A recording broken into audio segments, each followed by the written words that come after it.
Praise the lord.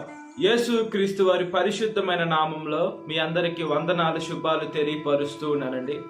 కీర్తనల గ్రంథం 121 కీర్తన 5వ వచనం. యెహోవాయే నిన్ను కాపాడువాడు, నీ కుడి ప్రక్కను యెహోవా నీకు నీడగా ఉండును అని దేవుని వాక్యం సెలవిస్తుందండి. మన దేవుడే మనల్ని కాపాడుతారని దేవుని వాక్యం సెలవిస్తుంది. మన కుడి పక్కన మనకి నీడగా ఉంటారని కూడా దేవుని వాక్యం సెలవిస్తుంది. నీడ అని మనం చూసుకున్నప్పుడు, మనం ఏదన్నా ఒక ప్రదేశానికి బయటికి వెళ్తున్నప్పుడు సూర్యుడు ఏ ప్రదేశంలో ఉంటాడో దానికి ఆపోజిట్గా నీడ అనేది వస్తుందండి. అంటే నీడ మన రూపంలోనే ఉంటుంది, మనం ఎక్కడికి వెళ్తే మనతోనే వస్తుంది. అదేవిధంగా చీకటి పడ్డప్పుడు లేదా వెలుతురు లేనప్పుడు నీడ అనేది కనబడదు. మనము దేవుడు ఏం సెలవిస్తున్నాడంటే నీడలాగా నీతోటే ఉంటానని దేవుని వాక్యం సెలవిస్తుందండి. మనము దేవుని వైపు చూసేటువంటి బిడలుగా ఉండాలి. దేవుడైతే మన కంటికి కనబడ్డ కానీ మనతోనే దేవుడు నడిచేటువంటి దేవుడు అంటే మన యేసు క్రీస్తు వారు. ఈ లోకంలో యాక్సిడెంట్లు జరుగుతున్నాయి, మనము చూసుకున్నప్పుడు అనేక ప్రమాదాలు, రోడ్డు ప్రమాదాలు జరుగుతున్నాయి, బస్సులు తగలబడిపోతున్నాయి. అదేవిధంగా మనుషులు ప్రాణాలు హఠాత్తుగా చనిపోతున్నారు. వాళ్ళు ఈ ఊరు నుంచి పక్క ఊరికి వెళ్ళాలి, ఈ రాష్ట్రం నుంచి పక్క రాష్ట్రానికి వెళ్ళాలని అనుకొని ఆ బస్సులో ఎక్కితే ఆ బస్సు ఉన్నటువంటి యాక్సిడెంట్ అయ్యి అక్కడ ఉన్నటువంటి మనుషులు చనిపోతున్నారండి. తిరిగి రాని లోకానికి వెళ్ళిపోతున్నారు ఈ లోకంలో. అయితే మనం ఎప్పుడైతే దేవుణ్ణి ఆశ్రయిస్తామో, దేవుడు నీడలాగా మనతో ఉండి మనల్ని గమ్యానికి చేర్చే దేవుడు అండి మన యేసు క్రీస్తు వారు. ఈ లోకంలో మనం చూసుకున్నప్పుడు గ్యారంటీ లేని జీవితాలు. మనం ఎప్పుడైతే దేవుని పాదాల మీద పడతామో, దేవా నన్ను క్షేమమైన ప్రయాణం దయచేయండి, నాకు మంచి క్షేమంగా ఈ దరి నుంచి ఆ దరి అంటే ఇక్కడి నుంచి నేను ఎక్కడికైతే వెళ్ళాలని అనుకుంటున్నానో అక్కడికి క్షేమంగా దయచేయండి అయ్యా అని మనము ప్రార్థన చేసుకొని ప్రారంభం చేసేటువంటి బిడలుగా ఉండాలండి. ఈ లోకంలో మనం ప్రార్థన అంటే మనం 2 నిమిషాలు చేస్తామో లేదా 2 సెకండ్లే చేస్తామో. మనము మన దేవుడి దగ్గర ప్రార్థన చేసుకొని వెళ్ళాలి. మనము దేవుని మీద నమ్మకం ఉంచుకోవాలండి. దేవుడు మనతో ఉంటారని దేవుని వాక్యం సెలవిస్తుంది. మనల్ని నడిపించేది ఎవరంటే దేవుడే. మనకి మంచి ఆరోగ్యం ఇచ్చారు, మంచి కాళ్ళు చేతులు ఇచ్చారు, మనకి మంచి వాహనాలు కూడా ఇచ్చారు. ఆయన సేవలో ముందుకు కొనసాగాలని మనము దేవుణ్ణి నిర్లక్ష్యం చేయకుండా, మనము దేవుణ్ణి ఎప్పుడైతే మనసులో ఉంచుకొని ప్రార్థన చేస్తూ ఉంటామో, దేవుడు మనల్ని మంచిగా ప్రతి ఒక్క సమస్యలో నుంచి మనల్ని బయటికి తీసుకొని వచ్చే దేవుడు అండి యేసు క్రీస్తు వారు.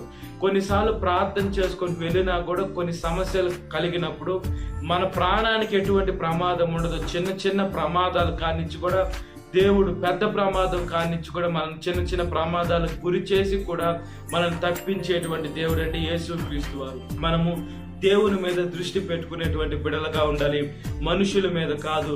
దేవుడు ఏం చేస్తున్నారంటే, దేవుడు తన ఆత్మని మనకిస్తున్నాడు. దేవుని పరిశుద్ధాత్మను మనలో ఉండాలి. మన శరీరము పరిశుద్ధాత్మక ఆలయం ఉంది కాబట్టి మనము ఈ పాపముగా ఉండేటువంటి శరీరాన్ని యేసుక్రీస్తు వారి రక్తంలో మనం ఎప్పుడైతే కడుక్కుంటూ శుభ్రపరచుకుంటూ ఉంటామో, దేవుడు ఆయన పరిశుద్ధాత్మను మనకి ఇచ్చేటువంటి దేవుడు అండి.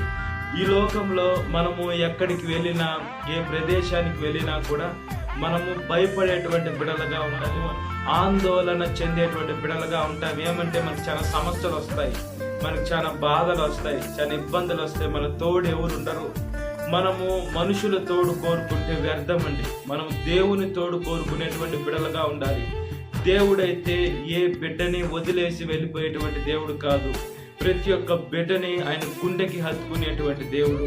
ప్రతి ఒక్క బిడ్డని ఆయన సేవలోకి నడిపించేటువంటి దేవుడు.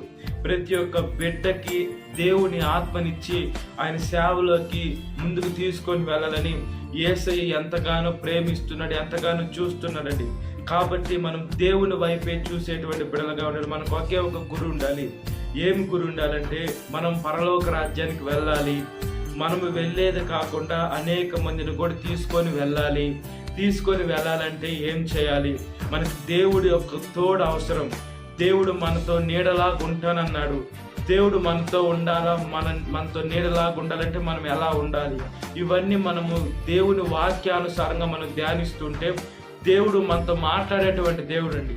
వాక్యం చదువుతా అంటే దేవుడు మనతో మాట్లాడుతున్నాడు. ప్రార్థన చేయుటంటే మనము దేవుడితో మాట్లాడుతున్నాం. మనం దేవునితో ఏం మాట్లాడుతున్నాం? పనికి వచ్చేటి అడుగుతున్నామా, పనికి రాని అడుగుతున్నామా, దేవుని చిత్తాన్ని అడుగుతున్నామా, లేదా దేవునికి ఆయాసకరమైంది అడుగుతున్నామని మనం ప్రతిరోజు మనం మైండ్లో ఉంచుకోవాలండి. అయితే కొన్నిసార్లు చూసుకున్నప్పుడు మనకి సమస్యలన్నీ మన మీదకి వస్తాయి. మనము అప్పు బాధలే తీసుకోవచ్చు. అప్పు బాధలు మనం కొన్ని డేట్లు చెప్తాం. ఈ నెల వచ్చే నెల ఉంటాయి, అవతల నెల ఇస్తానంటారు. ఆ 2 నెలలు కూడా అవుతాయి, అవతల చెప్పిన నెల వస్తుంది. మనం అప్పుడు ఆ డేట్లు 2-3 చెప్పుంటాం. ఆ 2-3 ఒకటేసారి ఒత్తిడి పెట్టినప్పుడు దేవుడే మనతో ఉంటాడండి. ఆయన ఏదో ఒక మార్గాన్ని తెరిచి మన జీవితాన్ని కావచ్చు, మన ప్రాణాన్ని కావచ్చు నెమ్మది పరిచేటువంటి దేవుడు అండి యేసుక్రీస్తు వారు. కాబట్టి యేసుక్రీస్తు వారి తోడు, ఆయన కృప, ఆయన బిడ్డలుగా మనం ఈ లోకంలో మనం కొనసాగునట్లుగా ప్రార్థన. మహాపరిశుద్ధాత్మదేవ, మా ప్రియ పరలోకమందున్న తండ్రి, మీ తోడు మాకు అవసరమయ్యా, మీ నీడ మాకు అవసరమయ్యా. ఈ లోకంలో మనుషులు తోడు కోరుకుంటే మనుషులు ప్రయోజనం ఉండదయ్యా. మీ తోడు మాకు అవసరమయ్యా. మమ్మల్ని కన్నదేవా, ప్రాణమిచ్చి మమ్మల్ని కొన్నదేవా, మీ రక్తంతో మా ప్రతి ఒక్క పాపాలు కడిగిన దేవా, మీకు స్తోత్రం చెల్లిస్తున్నామయ్యా. ఈ దినాన్ని చూడలేక అనేక మంది చనిపోయారయ్యా. మమ్మల్ని సజీవ లెక్కలో ఎందుకు ఉంచారో మీ కృప ద్వారానే మేము ఉన్నామయ్యా. అనేకము పెద్ద యాక్సిడెంట్లు జరుగుతున్నాయ్యా. యేసయ్యా, ఇప్పుడు మంచిగానే అనుకుంటున్నారు. తర్వాత మేము ఈ ఊరి నుంచి ఆ ఊరికి, ఈ రాష్ట్రం నుంచి ఆ రాష్ట్రానికి వెళ్ళాలని మంచి ఆలోచన కలిగి యేసే బిడ్డలు ప్రయాణమై వెళ్తుంటే మధ్యలోనయ్యా మంచి నిద్రలు యాక్సిడెంట్లు అయిపోతున్నారు. యాక్సిడెంట్లు అయిపోయేది కాకుండా సజీవ దహనం అయిపోతున్నారయ్యా. గ్యారంటీ లేని జీవితాలయ్యా, గ్యారంటీ లేని మనుషులు, గ్యారంటీ లేని వాహనాల్లో వెళ్తున్నారయ్యా. యేసయ్య, మీ కంచె లేనిదే, మీ నీడలాగా తోడు లేనిదే మేము ఏ పని చేయలేమయ్యా. ఒకసారి సహాయం చేయమని అడుగుచున్నామయ్యా. ప్రతి ఒక్క బిడ్డ మిమ్మల్ని తెలుసుకోవాలయ్యా. యేసయ్య, అనేక మంది మనుషులు నరకంలోకి వెళ్ళిపోతున్నారయ్యా, పాతాళము కటిక చీకట్లోకి వెళ్ళిపోతున్నారు. అనేక మంది బిడ్డలయ్యా యేసయ్య పాపానికి గురైపోతున్నారయ్యా. సాతాన్ నోట్లోకి, సాతాన్ ఊబిలోకి పడిపోతున్నారు. ప్రతి ఒక్క బిడ్డని కాపాడమని అడుగుచున్నాను. ప్రతి ఒక్క బిడ్డ మిమ్మల్ని తెలుసుకునే దానికి సహాయం చేయమని, వాళ్ళ ఆత్మనేతరాలు తెరవమని ప్రాధేయపడుతున్నానయ్యా. అదేవిధంగా ప్రతి ఒక్క యవనస్తుని కాపాడండి, ప్రతి ఒక్క యవనస్తురాల్ని కాపాడండి. యవన వయసులో మీ కాడి మోట నరునికి మేలని దేవుని వాక్యం సెలవిస్తుంది. యవనస్తులందరూ, ప్రతి ఒక్క బిడ్డ మీ కాడి మోసే మంచి మనసును దయచేయమని, సాతాను శోధన ప్రతి ఒక్క బిడ్డను విడుదల దయచేయండి. ఈ వాక్యం విట్టిన ప్రతి ఒక్క బిడ్డని పేరు పేరుని జ్ఞాపకం చేసుకోండి.